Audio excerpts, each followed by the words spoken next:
l'action qu'il y a eu à la CFDT, oui, elle était très importante et surtout très symbolique. Pourquoi? Parce qu'aujourd'hui, faut pas s'en cacher. Hein. Ce Berger, enfin la CFDT, le dirigeant, le secrétaire Berger, s'est servi tout simplement de ce mouvement, de cette pression tout simplement des grévistes pour pouvoir négocier avec le gouvernement. Et alors que lui n'a pas appelé à la grève, n'a pas fait un seul jour de grève. Il est hors de question que cette personne-là, cet imposteur, négocie sur la pression qu'a mis les salariés. Et la symbolique derrière tout ça, c'est quoi? C'est que bizarrement, tout le monde a condamné cette action-là, alors que, je vais donner un exemple, hein, la CGT, elle, a fait aussi des opérations de soins où ils n'ont pas été condamnés par les dirigeants syndicaux. Hein. Et nous, quand c'est la coordination qui le faisons, eh ben, on nous condamne. Aujourd'hui, ils ne condamnent pas... Enfin, il y a eu quoi? Il y a eu des coupures d'électricité, il y a eu plein de choses. Pourquoi nous, qu'est-ce qu'on a fait en fait de mal pour être condamné par l'UNSA, par la CGT, par FO, alors que ce qui devrait être condamné, c'est surtout la position le cas Berger. Aujourd'hui, il est en train tout simplement de nous vendre. En fait, on a fait 50 jours de grève. On n'a jamais parlé de la Spigo. On a fait grève pour le retrait de cette contre-réforme. C'est pas eux de décider pourquoi on ferait grève. Il est en train d'usurper le motif de ce mouvement en disant ouais, il y a eu une avancée, alors que c'est pas pour ça qu'on s'est battu.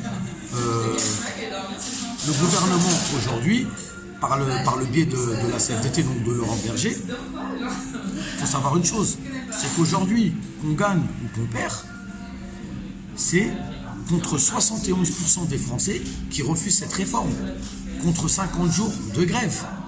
Et ça, faut bien le noter, il faut bien le souligner.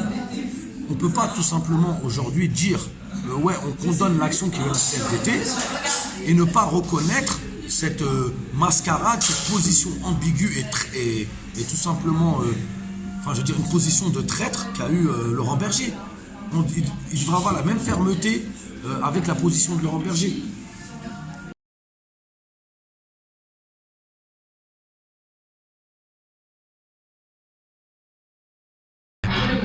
Il y a aussi un devoir de mémoire. C'est que on a fait 50 jours de grève, que là, on a eu l'opinion publique avec nous, que la majorité des Français rejettent cette réforme. C'est surtout ça qu'il faut retenir à la fin du mouvement, en espérant que bien sûr qu'il ne va pas finir parce qu'il y aura encore des actions. Et à mon avis, ce mouvement s'essouffle pas. Je ne sais plus qui a dit il reprend son souffle. Et moi je suis tout à fait d'accord. Ce mouvement reprend son souffle. Il faut pas se laisser tout simplement berner par ces dirigeants syndicaux qui jouent pas le jeu. Aujourd'hui, le gouvernement se sert de ces dirigeants syndicaux pour tout simplement étouffer le mouvement. Depuis le mois de septembre, on savait qu'on partait en grève générale, en illimité. Il y avait moyen de préparer tout ça, notamment par le mode de fonctionnement, par les caisses de grève, en mettant les moyens humains, les moyens matériels, les moyens financiers pour pouvoir tenir. Il n'y a rien qui a été fait. Il n'y a rien qui a été fait par ces dirigeants syndicaux. On peut pas. Le gouvernement a besoin de ces dirigeants syndicaux pour tout simplement essouffler ce mouvement. Ils jouent un rôle aujourd'hui primordial pour le gouvernement. Martinez, on va parler de lui. Aujourd'hui, il devrait tout simplement poser sa démission. Il n'est pas clair dans sa position. Il a une position ambiguë. Il n'a jamais parlé de grève reconductible, grève générale, de grève illimitée. On était, je crois, c'était le 19 ou le 20 décembre. Il a parlé d'une mobilisation au 9 janvier. C'est quoi le message qu'il envoie? Alors, certains peuvent dire, oui, il n'a pas appelé à l'arrêt de la grève, mais il n'a pas appelé non plus à la grève illimitée. Qu'est-ce qu'on fait pendant ces 20 jours-là? Il n'y a eu aucun plan d'action, il n'y a eu aucun tout simplement message clair pour les salariés. Donc c'est bien beau de se présenter sur les plateaux télévisés, c'est bien beau d'aller parler avec le gouvernement, mais on a dit clairement, aucune discussion, aucune négociation. Il n'y a rien à faire du côté de Matignon ou du côté tout simplement, j'ai envie de vous dire, de l'Élysée ou autre. C'est sur le terrain qu'ils doivent être, ces dirigeants syndicaux. On ne les voit pas. Ils viennent 2 minutes pour la photo et ils partent. Je suis désolé. On ne peut pas laisser ces imposteurs parler au nom des grévistes. Martinez, il représente que la CGT. Et encore, je dis bien. Martinez, il a été élu comment? Comment il est arrivé là? Il est arrivé là par une crédibilité ou par une légitimité. Il est arrivé à la CGT, il est arrivé là où il en est, parce que son prédécesseur a simplement pioché dans les caisses. Il a même été mis par défaut, j'ai envie de dire. D'accord? Donc ça, faut pas aussi l'oublier. C'est parce que Le Pont a pioché dans les caisses. Il s'est fait refaire je sais pas quoi, enfin ses toilettes ou je ne sais quoi. D'accord?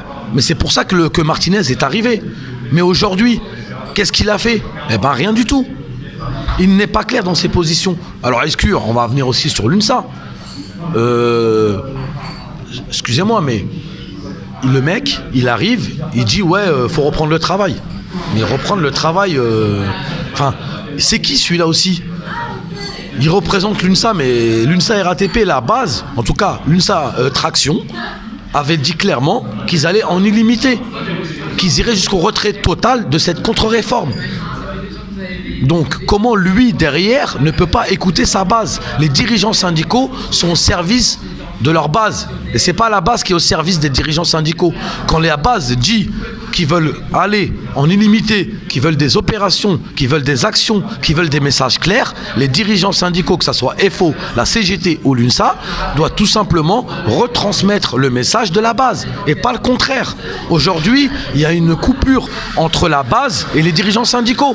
Et c'est ça le problème. C'est qu'aujourd'hui, les dirigeants syndicaux écoutent plus le gouvernement, les patrons, que la base. Pour combattre cette contre-réforme, il faut aujourd'hui dégager les traîtres qui se disent soi-disant avec nous. On ne peut pas avoir un double discours. On ne peut pas dire derrière, oui, je vais aller combattre cette réforme en n'étant pas clair. C'est-à-dire, pour combattre cette réforme, si la base dit qu'on part en illimité, en reconductible, c'est le message que doivent transmettre les dirigeants syndicaux et pas un autre message. Donc aujourd'hui, c'est les grévistes qui décident de ce mouvement, et notamment la coordination RATP-SNCF est le meilleur exemple, en tout cas un très bel exemple de cet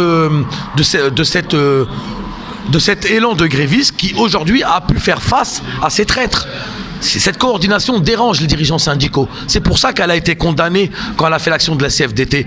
Parce qu'aujourd'hui, quand j'entends Martinez ou Escure qui condamnent cette action, c'est tout simplement parce qu'ils ont peur qu'on déboule dans leur siège. Voilà la vraie raison. Ils ont peur d'être déstabilisés. Ils ont peur qu'on dévoile au grand jour leur position ambiguë, leur position trouble. Il y a un proverbe qui dit quoi? Qui dit « Quand il y a flou, il y a loup ».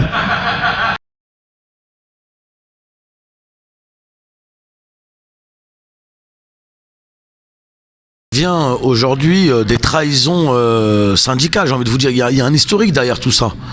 Nous, par exemple, à la RATP, et même à la SNCF, il y a eu plusieurs combats, mais nous, par exemple, à la RATP, dont je fais partie, on a connu la trahison de 2007, où les organisations syndicales représentatives nous ont appelés à la grève et ont cassé la grève. Ils ont appelé à la reprise du travail. Et ça, c'est visible sur les réseaux sociaux, c'est visible sur Internet. Il y a des preuves derrière tout ça, il y a un historique. Plus personne croit aux organisations syndicales, aux grandes ambulances syndicales. Moi, par exemple, à la RATP, en rentrant en 2004, tout s'est dégradé, que ce soit les conditions de travail, que ce soit les mobilités, que ce soit le déroulement de carrière, que ce soit la répression managériale. Les disciplinaires, c'est pareil, ça tourne à plein régime. Et tout ça, pourquoi? Parce que les syndicats représentatifs, les obédiences syndicales aujourd'hui représentatifs, jouent le jeu de la direction, ils jouent un jeu trouble. Il n'y a jamais eu un vrai rapport de force entre la direction et les syndicats. D'où d'ailleurs pourquoi aujourd'hui il y a moins de syndiqués. Parce qu'on n'y croit plus. Moi le premier, et d'ailleurs beaucoup de personnes aujourd'hui, beaucoup de personnes ont ouvert les yeux. Et notamment aussi grâce à des syndicats émergents, alternatifs, et notamment aussi grâce à des médias alternatifs comme Révolution Permanente, qui aujourd'hui dénoncent les vraies choses. Et vu qu'il y a une meilleure visibilité, voilà, une meilleure écoute, eh ben, aujourd'hui, effectivement, ça dérange. Les réseaux sociaux, voilà, les groupes WhatsApp, les médias alternatifs, ça dérange. C'est-à-dire qu'ils sont, on aime bien dire le terme incontrôlable, mais c'est faux, parce qu'ils ne sont pas contrôlés par la direction, par le gouvernement. Mais en vérité, c'est les médias qui sont tout simplement au plus proche des salariés, des ouvriers, de la population. Ils disent les vraies choses. Et ça dérange. Voilà, parce que le gouvernement ou les directions n'ont pas la main mise sur ces syndicats ou ces médias alternatifs. Et aujourd'hui, c'est que vu qu'ils n'ont pas la main mise là-dessus, eh ben en fait, ils estiment que on est des électrons libres, enfin qu'on peut dénoncer des choses qu'ils veulent pas qu'on dénonce. Ils n'ont pas tout simplement les moyens de maîtriser la base, parce que dans la base réellement, il n'y a pas un chef. Donc le fait qu'ils n'ont pas d'interlocuteurs entre guillemets privilégiés, bah, ça les perturbe. Ils ont des habitudes, ils ont des us et coutumes pour pouvoir parler, travailler, négocier. Avec la base, ils l'ont pas. Ils connaissent pas ils savent pas comment ils vont réagir. Ils savent pas avec qui parler.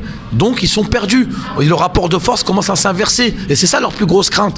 C'est qu'aujourd'hui ce mouvement a pris une ampleur très conséquente au niveau de la région d'Île-de-France, au niveau de la RATP, de la SNCF, mais aussi au niveau national. On n'a jamais vu par exemple les avocats jeter leur robe par terre. On n'a jamais vu les profs jeter leurs cahiers par terre. On n'a jamais vu autant de démissions dans les hôpitaux. Plus de 1000 médecins ont démissionné d'un coup. Excusez-moi. On n'a jamais vu tout ça. Aujourd'hui, les dirigeants syndicaux n'ont plus la main mise. Ne peuvent plus tout simplement maîtriser leur base. Mais je vais aller plus loin. C'est normal, car à la base de chez base, ils doivent être à l'écoute de la base. Enfin, en fait, ce qui se passe aujourd'hui, c'est la normalité. Ce qui se passait avant, c'est ça qui n'était pas normal. Et ce qui est inquiétant, c'est qu'aujourd'hui, la normalité dérange. Et ce qui n'est pas normal, entre guillemets, c'est ce qui devrait se faire. On est en train de nous matrixer psychologiquement pour nous faire comprendre que c'est aux dirigeants de mener la danse. Mais on n'est plus dans les années 50. Ils ne siffleront plus la fin de la partie. C'est les grévistes, c'est la base qui décide de son avenir. Et encore une fois, je vais insister, ces dirigeants doivent obéir à la base. Et le gouvernement aussi doit obéir au peuple. Macron, aujourd'hui, a été élu par qui ? Par les patrons ? Par les capitalistes ou par le peuple ? Par les citoyens ? Quand les citoyens rejettent majoritairement cette réforme, comment se fait-il qu'ils maintiennent cette réforme ? Donc il est au service, tout simplement, des patrons. Il n'est pas au service du peuple. Et ça, c'est antidémocratique. Dans le mot démocratique, il y a le mot démo, il y a le mot peuple. Le peuple refuse, il doit obéir au peuple.